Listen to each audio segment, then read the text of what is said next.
Hi hello ನಮಸ್ತೆ Shri Kannada YouTube ಚಾನೆಲ್ಗೆ ಸ್ವಾಗತ. ಇವತ್ತು ನಾನು ಸಿಂದಗಿ ಪಟ್ಟಣ ಸಹಕಾರಿ ಬ್ಯಾಂಕ್ ನಿಯಮಿತ ಸಿಂದಗಿಲಿ ಖಾಲಿ ಇರುವ ಹಲವಾರು ಹುದ್ದೆಗಳಿಗೆ ನೇಮಕಾತಿ ಅಧಿಸೂಚನೆ ಹೊರಡಿಸಿದ್ದಾರೆ. ಇದರ ಬಗ್ಗೆ ಕಂಪ್ಲೀಟ್ ಮಾಹಿತಿಯನ್ನು ತಿಳಿಸಿಕೊಡ್ತಾ ಇದ್ದೀನಿ. ಇನ್ನು ಯಾರು ನನ್ನ ಚಾನಲ್ನ ಸಬ್ಸ್ಕ್ರೈಬ್ ಮಾಡಿಲ್ಲ ದಯವಿಟ್ಟು ಚಾನಲ್ನ ಸಬ್ಸ್ಕ್ರೈಬ್ ಮಾಡಿ ಹಾಗೂ ಈ ವಿಡಿಯೋನ ಕೊನೆ ತನಕ ನೋಡಿ. ದ ಸಿಂದಗಿ ಪಟ್ಟಣ ಸಹಕಾರಿ ಬ್ಯಾಂಕ್ ನಿಯಮಿತ ಸಿಂದಗಿ ಇದರಲ್ಲಿ ಇದಾಗಲೇ ಸಿಬ್ಬಂದಿ ನೇಮಕಾತಿಗೆ ಅಧಿಸೂಚನೆ ಪ್ರಕಟಿಸಲಾಗಿತ್ತು. ಬಟ್ ಅನಿವಾರ್ಯ ಕಾರಣಗಳಿಂದ ಅರ್ಜಿ ಸಲ್ಲಿಸುವ ಕೊನೆಯ ದಿನಾಂಕವನ್ನು 20/12/2025 ವಿಸ್ತರಿಸಲಾಗಿದೆ.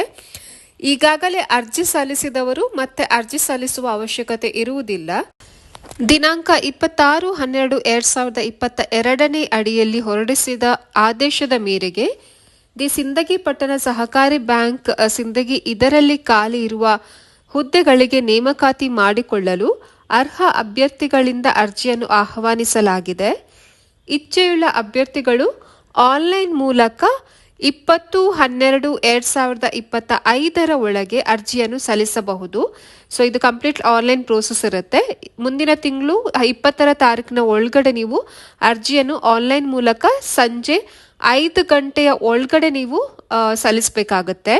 ಸೊ ಅದು ಅಧಿಕೃತ ವೆಬ್ಸೈಟ್ ಬಂದ್ಬಿಟ್ಟು ನಾನು ಮೆನ್ಷನ್ ಮಾಡಿದ್ದಾರೆ. ಅಲ್ಲಿ ಆನ್ಲೈನ್ ಮುಖಾಂತರ ಅರ್ಜಿಗಳನ್ನು https sindagi urban bank .buffersoft.com ಇದರಲ್ಲಿ ಅರ್ಜಿಯನ್ನು ಸಲ್ಲಿಸತಕ್ಕದ್ದು.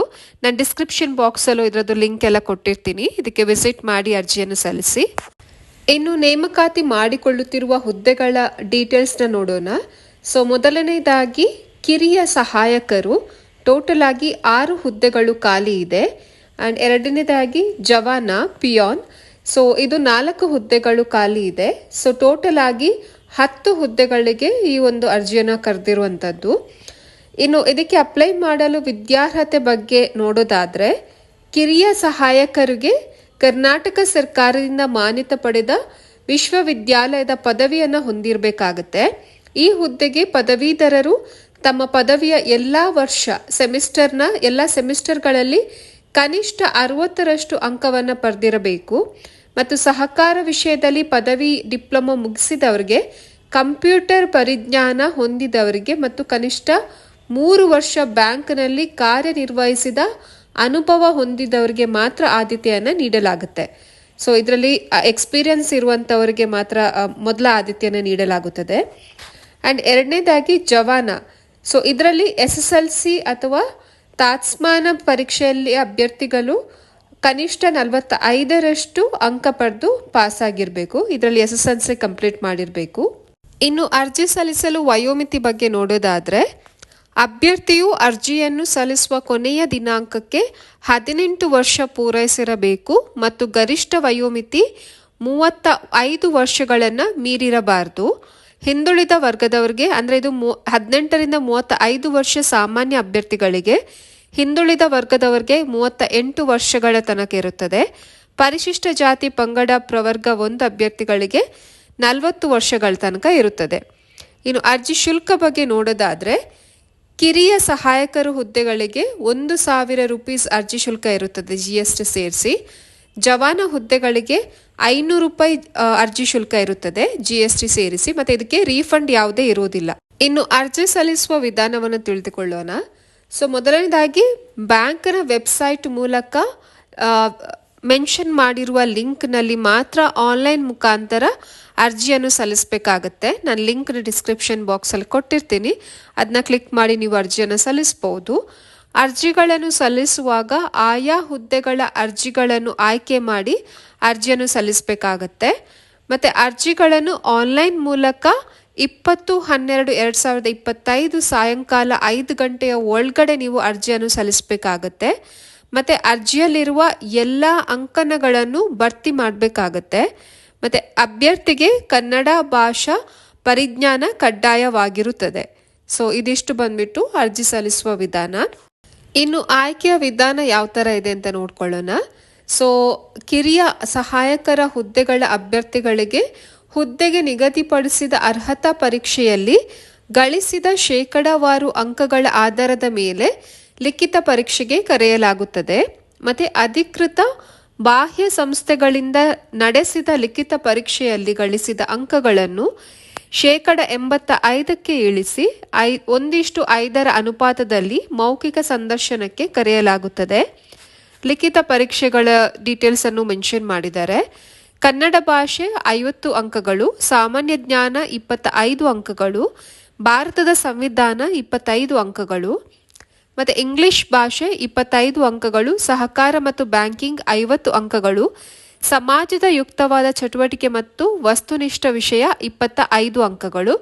ಟೋಟಲ್ ಆಗಿ 200 ಅಂಕಗಳ ಮೇಲೆ ಲಿಖಿತ ಪರೀಕ್ಷೆ ನಡೆಸಲಾಗುತ್ತದೆ.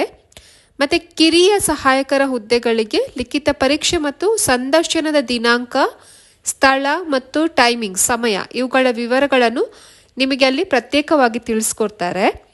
ಇನ್ನು ಜವಾನ ಹುದ್ದೆಗಳಿಗೆ ನಿಗದಿಪಡಿಸಿದ ಅರ್ಹತಾ ಪರೀಕ್ಷೆಯಲ್ಲಿ ಗಳಿಸಿದ ಶೇಕಡಾವಾರು ಅಂಕಗಳ ಆಧಾರದ ಮೇಲೆ ಮೌಖಿಕ ಸಂದರ್ಶನ ನಡೆಸಲಾಗುತ್ತದೆ. ಇನ್ನು ಅಭ್ಯರ್ಥಿಗಳು ಆನ್ಲೈನಲ್ಲಿ ಅರ್ಜಿ ಸಲ್ಲಿಸುವುದರ ಜೊತೆಗೆ ಕೆಲವೊಂದು ದಾಖಲಾತಿಗಳನ್ನು ಸ್ಕ್ಯಾನ್ ಮಾಡಿ ಅಪ್ಲೋಡ್ ಮಾಡಬೇಕಾಗತ್ತೆ. ಅದು ಯಾವ್ಯಾವುದು ಅಂತ ತಿಳಿದುಕೊಳ್ಳೋಣ. ಮೊದಲನೇದಾಗಿ ಪಾಸ್ಪೋರ್ಟ್ ಸೈಜದ್ದು ಫೋಟೋ, ನೀವು ಪಾಸ್ಪೋರ್ಟ್ ಸೈಜ್ಯ ಭಾವಚಿತ್ರವನ್ನು ನೀವು ಸ್ಕ್ಯಾನ್ ಮಾಡಿ ಅಟ್ಯಾಚ್ ಮಾಡಬೇಕಾಗತ್ತೆ. ಇನ್ನೊಂದು ವಯಸ್ಸಿನ ದೃಢೀಕರಣದ ಕುರಿತು SSLC ಅಂಕಪಟ್ಟಿ ಅಥವಾ ಯಾವುದಾದ್ರೂ TC ಸರ್ಟಿಫಿಕೇಟ್ನ ನೀವು ಸ್ಕ್ಯಾನ್ ಮಾಡಿ ಕಳಿಸ್ಬೇಕಾಗತ್ತೆ. ಆಮೇಲೆ ವಿದ್ಯಾರ್ಹತೆ ಕುರಿತು ಪ್ರಮಾಣ ಪತ್ರ SSLCದು ಅಥವಾ ಪದವಿಯ ಅಂಕಪಟ್ಟಿಯನ್ನು ನೀವು ಸ್ಕ್ಯಾನ್ ಮಾಡಿ ಕಳಿಸ್ಬೇಕಾಗತ್ತೆ. ವಯೋಮಿತಿ ಸೌಲಭ್ಯಕ್ಕಾಗಿ ಪರಿಶಿಷ್ಟ ಜಾತಿ ಪಂಗಡ ಪ್ರವರ್ಗ 1 ಹಿಂದುಳಿದ ವರ್ಗದ ಅಭ್ಯರ್ಥಿಗಳು ಸರ್ಕಾರ ನಿಗದಿಪಡಿಸಿದ ನಮೂನೆಯಲ್ಲಿ ಸಂಬಂಧಿಸಿದವರಿಂದ ಪಡೆದ ಮೂಲ ಪ್ರಮಾಣ ಪತ್ರವನ್ನು ನೀವು ಕಳಿಸ್ಬೇಕಾಗತ್ತೆ. ಇನ್ನು ಇತರ ನಿಯಮದ ಬಗ್ಗೆ ನೋಡೋದಾದ್ರೆ,